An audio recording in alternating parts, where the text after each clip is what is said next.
अस्सलामुअलैकुम। अनोखी स्टोरी 7 के नए एपिसोड पे मैं आप सब दोस्तों और प्यारे बच्चों को खुश आमदीद कहता हूँ। आज मैं आपको एक बहुत ही ख़तरनाक और हॉरर स्टोरी सुनाने जा रहा हूँ। ये स्टोरी 200 पर मुश्तमिल है। स्टोरी का नाम है काली रात।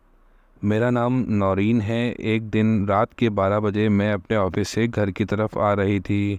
पूरा का पूरा रोड सुनसान था। हल्की हल्की सर्द हवा चल रही थी।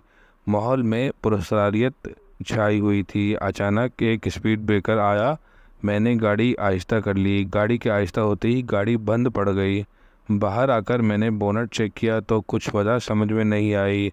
पानी ऑयल पूरा था। सब कुछ मैंने चेक कर लिया। खार कर मैं अपनी गाड़ी में आकर बैठ गई। आखिरी बार मैंने गाड़ी को सेल्फ देकर चेक किया तो गाड़ी फौरी तौर पर स्टार्ट हो गई। चुनाचा मैं अपनी गाड़ी को लेकर अपने घर की तरफ रवाना हो गई।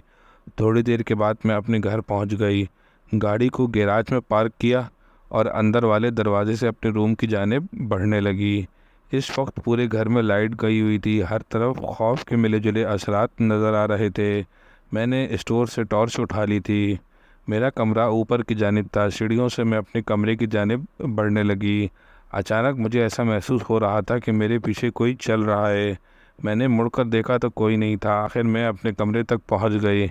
कमरे में पहुंचकर अम्मी के मैसेज आना शुरू हो गए। इनका जवाब देकर इनको गुड नाइट कहकर मैं सो गई।